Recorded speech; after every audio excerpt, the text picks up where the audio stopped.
Hello everyone and welcome back for 2018. Happy New Year. I hope you've had a fantastic summer. My name's Andrew Leonard. You're watching The Tragics and we've got a change to the lineup this year. We're down one of our favourites, but we can welcome back at least one of our not so favourites, Nick Armistead. Nick, welcome back. It's great to be here, Andrew, and it is a little sad that Manny has left us for season 2018, but hopefully we can get him back throughout the year. Well, I'm not sure if he's going to be invited back when you up and leave like that and you don't come back. I think that's a disappointing result, but we thought it would be remiss of us not to recognise the efforts and contributions of Brenton Man over the previous few years of working on The Tragics. Take a look. Babe, I love you so. I want you to know that I'm gonna miss your love the minute you walk out that door. So please don't go, don't go away. Please don't go.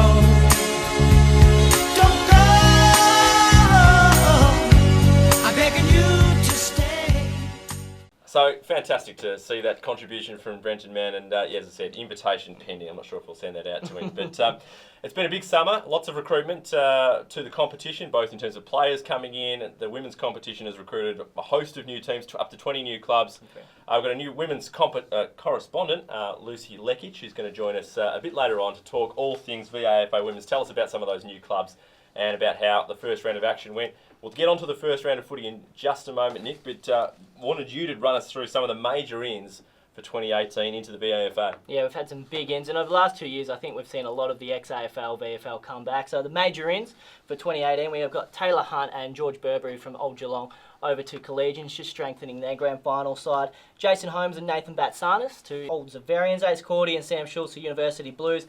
Liam Sumner's going to add a lot of class to St Bede's Mentone Tigers, and Nick Jamieson has returned to Old Scotch upon their return to Premier, but neither of them are even the biggest in, Lenny. Who's the biggest in? We have Jack Paul Leonard has joined Charlie and Frankie. Congratulations, mate, on having your third child. Thank you very much. And yeah, the photo there, just I think he's about 2.5 days old there, so I think he's only 5 days old now as we record. So a few sleepless nights?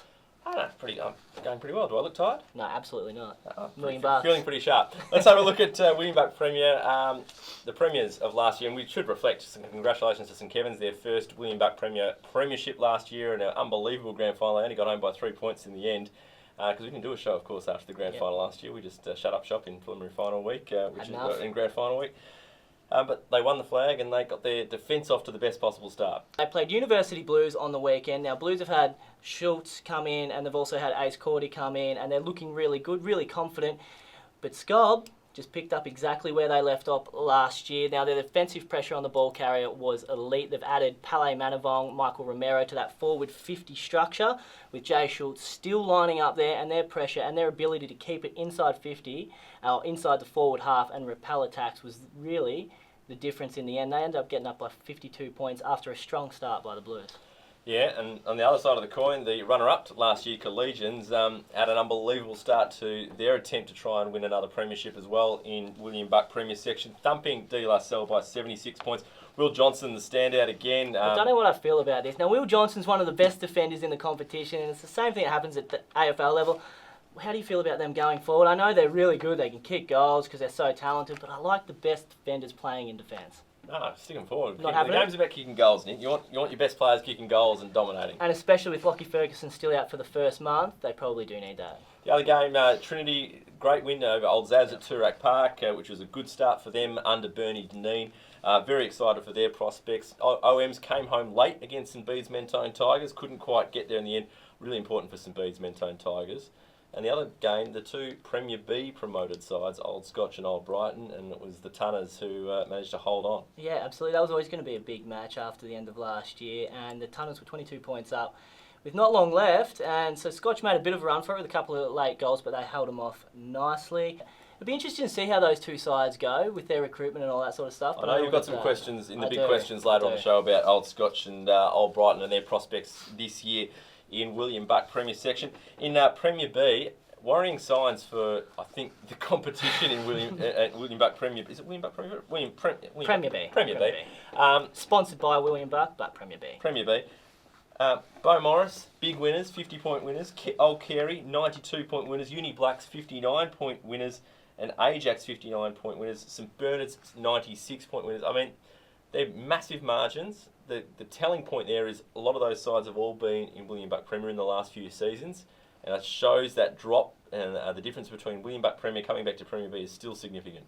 Premier C, great to see the Roys getting off to win after they were unfortunately relegated late in the piece last year.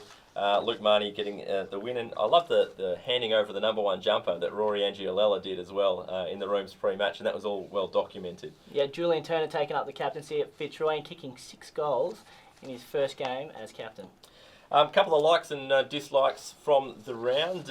What took your fancy, Nick, that you really liked in the opening round of the season? Now, it was a pretty tough round technologically wise for the VAFA, so my highlight of the weekend was definitely the new William Buck Women's Premier app, which was just absolutely fantastic, showing all the stats from all the 4 women's games. No bugs there, no issues there. The girls were all able to see how many touches they got, how many goals they kicked, how many tackles they laid. And from our point of view, seeing these types of stats really takes our game to the next level. So maybe some of that technology investment should have been in the website. No, I'm only joking. I know it's a sensitive spot for you. The website did crash on Saturday night, which I think is a positive sign because it shows, I think there's about 15,000 people that tried to hit up the website. Correct. On the opening round. I only speak to you as I know I went through that about 5 years ago, and I don't envy the position you were faced on Saturday night. But I did enjoy getting in the Twitter conversation with a few people on Saturday night. Appreciate that. The other light, speaking of technology and social media, and we mentioned it there with Fitzroy documenting Angiolella's handing over the number one jumper ceremoniously.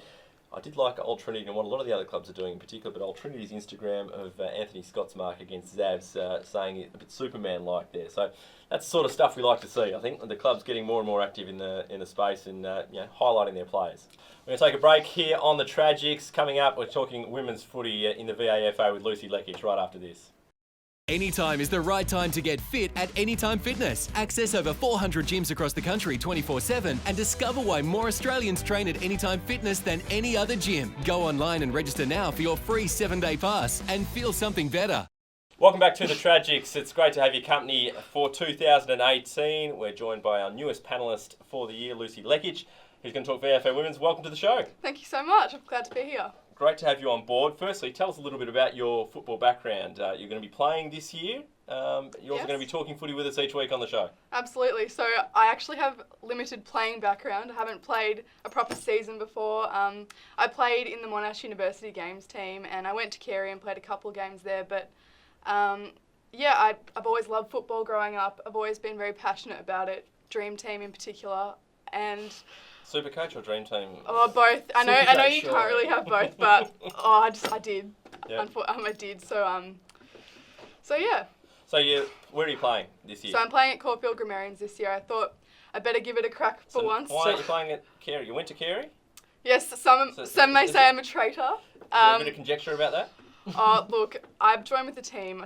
I joined with a friend, and we wanted to pick a team sort of in between both our houses, equidistant. So Caulfield was what do the Carey girls think of that you know down at Carey? Some of them don't know yet, but do now. I've copped a couple of messages from some of the Carey girls, questioning me about that, but...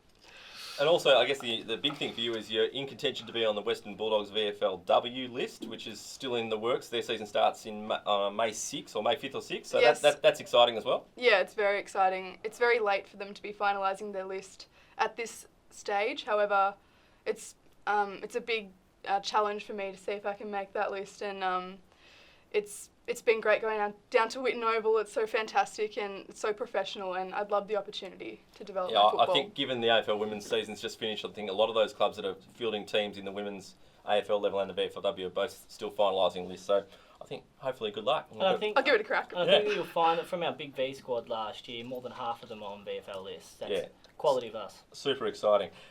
Nick, we mentioned the changes in the VAFA women's competition. 20 new teams. We've got multiple sections coming out of it. Tell us what that all means. So we've got 6 senior sections. We've got 2 reserve sections. So William Buck Premier of the 8 clubs, with Q coming in, being the new team that's come over from the Northern.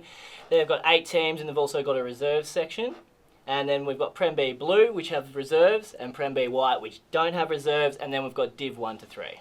So exciting. So a couple of reserves. This is just unbelievable. The depth Fantastic. of women's footy is just growing and growing every year. Lucy, round one, how did you see it? What were the standout performances? Standout performances was certainly Marcelin taking on the newcomers Q Bears in a much anticipated clash, and out at Bullion Park West, so Marcelin's home ground, the reigning premiers, they were relentless and at halftime left Q goalless. So stunning performances from Lucy Robertson with 3 goals and Tessa Sagontinos. Tessa? Yeah, Tessa Zagantinos. Zagontinos, Yeah. Big B superstar from last year with 2. However, we had a great effort from Ashley Bruce at Q Bears with 3 goals to get them back in the contest and reduce the losing margin to 12 points in the end. Was that expected? Q coming from what people are saying are a higher grade, a higher level of competition, have come back to William Buck Premier. They've joined our competition where their club resides, and they've lost to our grand finals, our grand final winners. I know. Personally, I thought Q would go a little better than that. Coming from the NFNL, they've been such a successful side there for numerous years. However, it was not to be against, Marcel are an incredible team. They won the flag last year. They have a lot of merit. So it could have gone either way, and Marcelin got the chocolates in the end. Some great new clubs that are in there and new teams. Tell us about some of the debutante wins for the clubs that first have joined the competition this year. So Old Scotch Stars had a fantastic win down at Old Brighton. We also had MCC get up, Old Melburnians, Emmaus, Williamstown and Paran Assumption. Yep. So some fantastic results there, and it's great for women's football having a whole range of new teams joining and getting wins that will give the teams plenty of confidence. Scotch in particular was a fantastic win. They've gone straight into Premier B White, whereas the rest are in Division 2 and Division 3, and they've had a win over Old Brighton after trailing all day, so fantastic win from Scotch. They're strong unit. Of course, we had a pre-season Lightning Premiership again. How did that go, Nick? Yeah, fantastic 2 days out at Keysborough playing fields. First day, Q2, so Q's reserve side actually got up and won that day, so just illustrating their depth and how hard they are going to be to beat this year.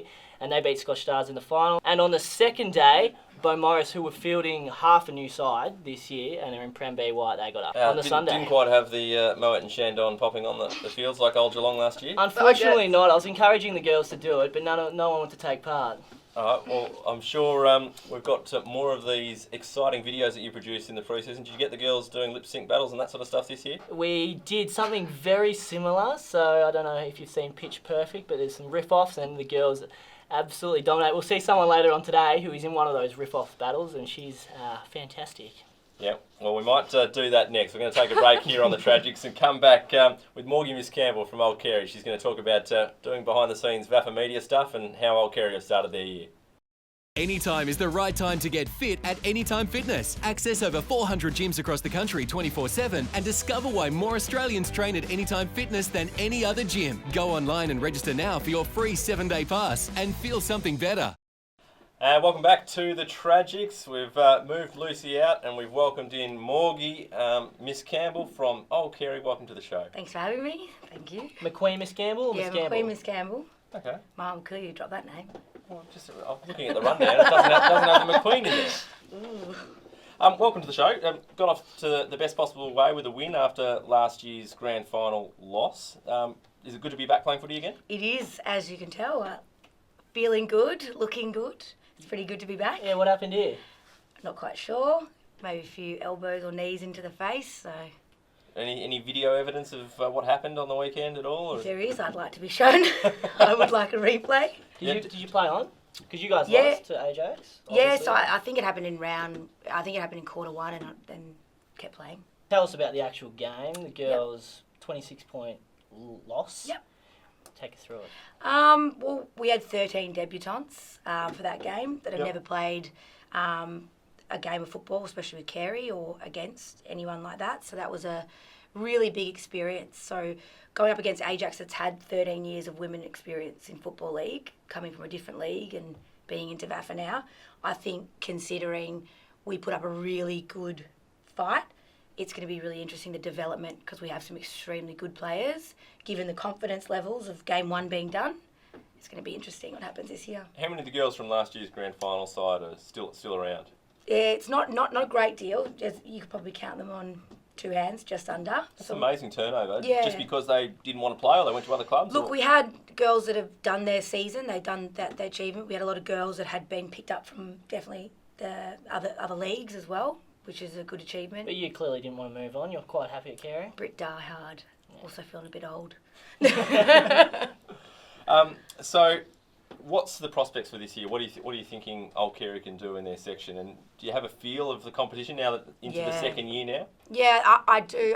Given the second year, obviously it's an amazing thing to see how competitive and athletic the division is this year. And I think given few more games, we're going to see quite a lot of like really good skill developed girls start playing. They're very athletic. They come from backgrounds of basketball, netball, but high level. So given that, like anything with females develop quite quickly, it'll be a really interesting league and interesting year. Now, given your family heritage with the club, Carey a no-brainer when you started playing last year? No brainer. Yeah. None whatsoever. So where were you playing before that? Did you play footy or you just No, hadn't never. been mucking around with your brothers? No, I just grew up playing with my brothers. I think the most I did ball sports was played rugby union. That was back when I was in the army, but that's pretty much all I played. Just grew up kicking the ball, Oz kick, and unfortunately, you know, my age, that was Oz kick was done, and that was it. You might get a couple of games at high school, but it was really nice. Tell us a bit about your brothers. Were they excited when you came along? Obviously, Lockie Miscamble and a few of the boys. Yeah, Lockie's in America, so I did get to have. He did come back last year, so that was good. My little brother probably not so much. I mean, I clearly didn't want to be outshone, but had to hand over the jersey to me. So. Speaking of which, we do have a bit of footage here that we have gained of you. Great. Speaking about your little brother and who you just think is better. Great. Show them that. Naturally, I was always going to come to Carey, given I've got three brothers that have played, one that is playing, but it was also natural that I could not play there because we couldn't let the dynasty stop with my little brother. I'm the better player already. I didn't take you on. No, I didn't. I was always better than him though, even when I wasn't playing. What happened? Now, as you can see, you're quite confident in your own ability. Do you still stand by those comments? 100%. Unequivocally, 100%. Morgie, Old Carey made a grand final last year. Is the aim premiership this year, or is it to make finals? Or what has the change up in the teams in the section done for you guys in terms of how you see the competition going? Yeah, I mean, we obviously want to play in the grand final again. We worked really hard last 6 weeks of last year's season. You know, we came up against sides. We lost by 60 points to only beat them to make the granny. That was Wesley, so that was an amazing achievement. So we envision that that's going to get traction quite quickly, but we want to be in contention for finals. I think we are definitely strong enough to be. Given you did do something like beat Collegians after they'd already beaten you by 10 goals a few weeks earlier, were you disappointed with the grand final loss, or was it still a sense of success given where you'd come from? Yeah, no, look, I can't say any of us. I mean, the disappointment was there losing the game, but given that we made history in the VAFA League, and given we made the grand final itself, that was big enough for Carey, and I'm sure that all the girls were very proud of themselves. The disappointment wasn't around just losing a grand final. It was being a part of something bigger than that, and that's what we brought into this season. Good on you, Morgie. We're going to leave Old Carey then, get you to stick around for our quick questions segment. This is where we just fire a few questions back and forth on the panel. We're retaining something from last year, Nick, which is good to see. Why don't you kick us off? All right, Andrew, I'm going to go to you. Can either Old Brighton or Old Scotch push for finals based on off-season recruitment? I'm going to say no, there's no chance to. In fact, I'm going to put my neck out on the line and go, I reckon the finals makeup will hardly change at all. Maybe one side out of the week one situation will change out of the current top four as it stands. Who's that? Well, Uni Blues will come in, and I don't know, I think, I can't remember who's in fourth spot at the moment. Might drop Trinity. out. Trinity's in Trinity or third, I'm not sure, but yeah. Blues will come in and that'll be about it. Nick, 15 goals between Corey, Jordan and Sean for Theri Pinola. What's going to happen when Jared returns? They're going to break the 20 mark. I'm booking this in. 15 goals between those three Bannisters. The fourth's coming in. I haven't seen four Bs bigger since the Beatles. When he comes back, 20 goals between four brothers, cousins, just four Bannisters. Now I'm going to go back to you. Haileybury and Caulfield both suffered near 10 goal losses. Now last year you were strong in saying that B to A is the biggest leap. A lot of people say C to B is the biggest leap in amateur football. Do you still stand by those comments? Oh, I do. I think it is the biggest leap to go from Premier B to Premier. I'm sure it'll be the same in women's footy as the sections progress that way in terms of moving up and down. It is just so hard to move up and down between the sections. The losses that Haileybury and Caulfield suffered, I think that's showing any jump between sections is challenging. I go back to my old Scotch and Old Brighton comments. From what I've seen on the video, I don't think they're going to trouble too many teams in William Buck Premier this year. I'm happy to be corrected and stand corrected, and I'm sure I'll get texts from mates at Old Scotch and things like that. You can't sit on the fence, that's good. But I reckon they might struggle. Right, we better get Morgie involved. Morgie, between yourselves and the women's team and the men's teams, who's going to finish higher in 2018? Oh, considering we finished higher last year, so I might give it to the men's this year. There's been a big focus at the club as a whole, though, for us all to finish at a high level. So I can't separate them that much. Oh, come on, you got to back the girls, don't you? Yeah, the girls. We're going to finish higher again. Morgie, it's been great having you in. Thank you for having me. Who have you got this week? We've got Old Scotch, don't we? You do, big game, Scotch Stars. Very exciting. I do know a player there. Is there a bit of a rivalry there? There's a rivalry with any club, really, with me. Good luck. Thanks very much. A bit of makeup on the eyes before you go out to play, or just Leave it as is. It's working its treat. Yeah, absolutely. Got me here. Good on you, Morgie. Thanks for coming in. Thank you. We'll take a quick break, come back and wrap up on the Tragics. Anytime is the right time to get fit at Anytime Fitness. Access over 400 gyms across the country 24/7 and discover why more Australians train at Anytime Fitness than any other gym. Go online and register now for your free 7-day pass and feel something better. And we're back on the Tragics to wrap up our round one edition, reviewing the first weekend of the year. Nick, it's been a good first show. It's been fun. A couple of good guests. I don't think the panel's ever looked so good. It certainly hasn't ever looked so good, that's for sure. Right, let's get straight in. In fact, before we go, I just want to mention La Trobe University. I saw an article on the VAFA website earlier this week about that. They're looking for players, so if you're a fan of the show and you're watching and you're playing fifths at some club, get down to... Especially if you're in that Bundoora, Kingsbury area. Yeah, absolutely. Get down to La Trobe University, seeking some players. They're a fantastic club. We want to give them all our support. Nick, you had one other quick one as well that was worth mentioning. I did. South Melbourne Districts have been relegated to Division 4 for this year, but they got their first win on the weekend over Mount Lilydale by 13 points. It's their first win since round 18 2016, so fantastic for South Melbourne. And also on South Melbourne, they've introduced their first under-19s team this year, so the club's looking up. It's looking fantastic result there, and it just shows the cyclical nature of VAFA football. Right, on to the best case, worst case as we look ahead to the coming round. New segment, Nick. It is a new segment. We're mixing things up a bit here. Let's go the negatives first. What are the worst case scenarios going into the next round? Well, after their loss to St Francis Xavier on the weekend, worst case scenario, Masala go goalless 2 weeks in a row. They've made a lot of inroads there at that club. So worst case scenario, they don't kick a goal for the second week running. Yourself? Yeah, I'm going to look at the Bears. Q, after being relegated last year, they're back in Division 1. They started their campaign in Division 1 with a big loss. I'm hoping they can avoid another thrashing. They face Ormond, and Ormond started their campaign off in pretty good style as well on the weekend. So hoping for the best for Q to avoid the worst case scenario of another thrashing. Best case scenario? Easy. There are no problems with live scores, and the website doesn't crash. Yeah, cheerio to everyone in the technology world. Good luck for that, Nick, this weekend. On Twitter. Thanks for that, guys. And on Twitter, yeah, absolutely. You can get in touch with us at the show either through Nick Armistead or Lenny Talk as well through Twitter. My best case scenario, it's an easy one. Hope Old Carey thrash St Bernard's in Premier B. Right, that's all it's been on the Tragics. We'll see you again next week. For this week's Tragic Take, on behalf of the VAFA, I want to honour the late Jane Barnes, who passed away from leukaemia on Sunday night.